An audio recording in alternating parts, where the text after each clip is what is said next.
Assalamualaikum warahmatullahi wabarakatuh. Alhamdulillah, alhamdulillahirabbil alamin. Wassalatu wassalamu ala asrafil anbiya'i wal mursalin wa ala alihi wa ashabihi ajmain. Amma ba'du. Puji syukur kehadirat Allah Subhanahu wa taala. Salawat dan salam keharibaan Nabi besar kita Muhammad sallallahu alaihi wasallam. Yang saya hormati kepada Ibu Coach, Ibu Yasnifa SPD MSI, dan yang saya hormati kepada Bapak Mentor, Bapak Marzuan MPD, dan yang saya hormati juga kepada Ibu dan Bapak penguji. Perkenalkan, nama saya Intan Nirmalasari, peserta Latsar CPNS Angkatan 3 Kelompok 3. Saat ini, saya bertugas di Dinas Pendidikan dan Kebudayaan Kabupaten Pidijaya sebagai pamong budaya. Baiklah, izinkan saya menyampaikan pemaparan rancangan aktualisasi dengan judul Pembuatan Konten Edukatif dengan Penyajian Unik tentang Kebudayaan Pidijaya dalam menarik minat masyarakat untuk mengakses informasi kebudayaan Pidijaya. Profil Dinas Pendidikan dan Kebudayaan Kabupaten Pidijaya. Dinas Pendidikan dan Kebudayaan Kabupaten Pidijaya merupakan instansi pemerintah yang bertanggung jawab tentang semua hal yang berkaitan dengan pendidikan dan kebudayaan di wilayahnya, bertugas melaksanakan urusan pemerintahan bidang pendidikan berdasarkan asas otonomi dan tugas pembantuan, serta melaksanakan tugas lain berkaitan dengan pendidikan yang diberikan oleh Bupati sesuai dengan bidang tugasnya. Adapun visi Disdikbud Pidijaya ialah terwujudnya penyelenggaraan pendidikan berkualitas menuju masyarakat Kabupaten Pidijaya yang cerdas dan kompetitif berdasarkan iman dan takwa. Adapun misinya terdapat 3. Yang pertama, memperkuat pelaksanaan syariat Islam beserta nilai-nilai keislaman dengan membangkitkan kembali budaya lokal dalam kehidupan masyarakat. Lalu yang kedua, melanjutkan reformasi birokrasi dengan meningkatkan layanan pemerintahan dan pembangunan yang berkualitas, mudah, cepat, dan berwibawa dalam semangat keadilan yang lebih merata. Lalu yang ketiga, membangun masyarakat yang berkualitas melalui peningkatan efisiensi dan daya saing, serta penguatan mutu pendidikan dan kesehatan secara lebih merata. Adapun tupoksi saya sebagai pamong budaya di bidang kebudayaan Disdikbud Pidijaya ialah melakukan perlindungan, pengembangan, pemanfaatan, dan pembinaan terhadap sejarah, permusiuman, perfilman, kesenian, nilai budaya, dan cagar budaya yang ada di Kabupaten Pidijaya. Pada saat di lapangan, saya menemukan 3 isu masalah. Isu yang pertama ialah banyaknya objek diduga cagar budaya atau ODCB yang belum terdata oleh Dinas Pendidikan dan Kebudayaan Kabupaten Pidijaya. Lalu isu yang kedua, kurang optimalnya konten yang dipublikasikan bidang kebudayaan Kabupaten Pidijaya dalam menarik minat masyarakat untuk mengakses informasi kebudayaan Pidijaya. Lalu isu yang ketiga, banyaknya maestro seni Pidijaya yang berusia lanjut hingga kesulitan dalam melakukan regenerasi kepada penerus. Dari ketiga isu tersebut dianalisis menggunakan teknik AKPK yang menghasilkan ketiga isu ini memenuhi syarat. Untuk menentukan core isu atau isu utama dari ketiga isu ini, menggunakan teknik analisis isu USG yang menghasilkan isu nomor 2 yang menjadi prioritas utama. Berdasarkan hasil analisis isu dan metode penetapan isu, maka isu utamanya ialah kurang optimalnya konten yang dipublikasikan bidang kebudayaan Kabupaten Pidijaya dalam menarik minat masyarakat untuk mengakses informasi kebudayaan Pidijaya. Adapun latar belakang pada isu utama ini dilihat dari Undang-Undang Nomor 14 Tahun 2008 tentang Keterbukaan Informasi Publik, yang mana dewasa ini perkembangan ilmu dan teknologi semakin pesat, sehingga kebutuhan informasi bagi seluruh masyarakat menjadi sangat penting. Informasi tersebut sangat diperlukan dalam rangka mewujudkan transparansi keterbukaan informasi publik. Nah, sedangkan kita tahu juga bahwa Pidijaya merupakan sebuah kabupaten yang ada di Aceh yang kaya akan kesenian, tradisi, dan kebudayaan. Namun, sayangnya informasi tentang kebudayaan Pidijaya ini masih belum tersebar luas di kalangan masyarakat, baik di dalam maupun di luar Aceh. Untuk itu, pembuatan konten edukatif dengan penyajian yang unik dapat berupa video atau infografis yang menampilkan berbagai aspek kebudayaan Pidijaya seperti tarian tradisional, pakaian adat, seni ukir, dan sejarah lokal, dan lain-lain dengan penyajian yang menarik. Konten tersebut diharapkan dapat menjangkau lebih banyak masyarakat dan meningkatkan kesadaran akan pentingnya melestarikan kebudayaan khususnya Pidijaya.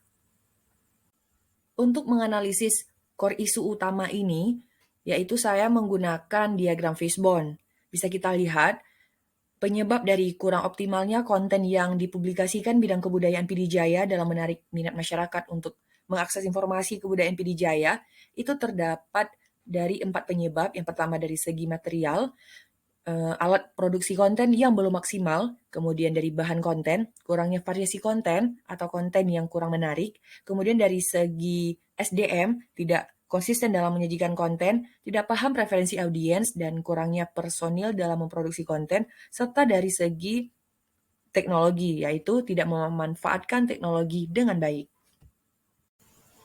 Dampak apabila isu ini tidak segera ditangani ialah, yang pertama, berdampak untuk masyarakat luas, yaitu masyarakat akan kehilangan akses terhadap informasi dan pengetahuan tentang budaya, sejarah, dan tradisi suatu daerah.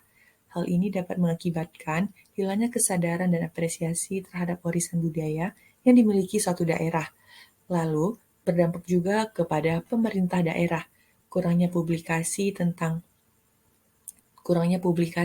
budaya daerah dapat membuat pemerintah daerah sulit memperoleh dukungan dan perhatian dari masyarakat dalam menjaga dan melestarikan warisan budaya. Lalu yang ketiga, juga berdampak kepada penggiat budaya, yang mana penggiat budaya seperti seniman, penulis, dan budayawan akan kesulitan mencari informasi untuk karya-karya mereka. Hal ini dapat menghambat perkembangan seni dan budaya daerah. Lalu yang keempat, berdampak kepada dunia akademik, yaitu kurangnya informasi budaya yang dipublikasikan dapat membuat dunia akademik kesulitan untuk melakukan penelitian dan studi tentang budaya daerah. Hal ini dapat membatasi kemajuan ilmu pengetahuan dan pengembangan pengetahuan tentang warisan budaya. Lalu yang kelima, berdampak pada generasi muda. Kurangnya publikasi tentang budaya daerah dapat membuat generasi muda kehilangan minat dan apresiasi terhadap warisan budaya daerah mereka. Hal ini dapat mengakibatkan hilangnya identitas dan kebanggaan akan budaya daerah dan dapat memicu pengaruh budaya dari luar yang merusak. Lalu, yang terakhir ialah berdampak kepada pelaku ekonomi. Kurangnya publikasi tentang budaya daerah dapat menghambat potensi pengembangan ekonomi kreatif daerah seperti kerajinan tangan dan pariwisata. Hal ini dapat berdampak pada pendapatan dan keberlangsungan hidup pelaku ekonomi kreatif daerah. Berdasarkan penyebab dari core isu tadi, maka disusun gagasan pemecahan isu, yaitu pembuatan konten edukatif dengan penyajian yang unik tentang kebudayaan Pidijaya dalam menarik minat masyarakat untuk mengakses informasi kebudayaan Pidijaya. Untuk mendukung gagasan kreatif tadi, dibutuhkan beberapa kegiatan dan tahapan kegiatan, di antaranya kegiatan pertama yaitu melakukan studi komprehensif untuk menentukan objek kebudayaan apa saja yang akan dijadikan sebagai ide konten. Untuk tahapan kegiatannya, saya akan mengumpulkan data sejarah, data budaya, tradisi, seni, dan lain-lain yang ada di Pidijaya. Lalu yang kedua, saya akan memilih objek yang tingkat urgensinya paling besar untuk disampaikan ke masyarakat. Lalu yang ketiga, saya akan menyusun draft konten. Kemudian kegiatan kedua ialah menganalisis konten yang telah dipublikasikan oleh bidang kebudayaan Pidijaya. Untuk tahapan kegiatannya, yang pertama, saya akan mengumpulkan data dan melihat bagaimana respon masyarakat terhadap konten yang telah dipublikasikan oleh bidang kebudayaan Distrik Pidijaya.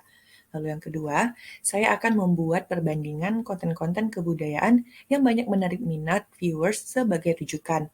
Lalu yang ketiga, saya akan mengidentifikasi kelemahan dan kekurangannya yang ada pada konten tersebut. Kemudian untuk kegiatan yang ketiga ialah menyusun perencanaan narasi konten. Untuk tahapan kegiatannya, yang pertama saya akan mengumpulkan informasi dengan mewawancarai tokoh kebudayaan Pidijaya. Lalu tahapan kegiatan yang kedua, saya akan mengumpulkan informasi tertulis yang dapat memperkuat narasi konten. Lalu tahapan yang ketiga, saya akan membuat narasi konten. Untuk kegiatan keempat ialah memproduksi konten yang baru yang lebih menarik. Tahapan kegiatannya, yang pertama, saya akan menyusun tim untuk pembuatan konten. Lalu yang kedua, saya akan menyiapkan alat untuk memproduksi konten. Lalu yang ketiga, saya akan melaksanakan pembuatan konten baru yang lebih menarik dan informatif tentang kebudayaan Pidijaya. Konten ini dapat berupa infografis, video yang dapat diakses secara online. Adapun kegiatan kelima ialah mempublikasikan konten yang telah diproduksi. Untuk tahapan kegiatannya, saya akan melakukan preview konten sebelum dipublikasikan.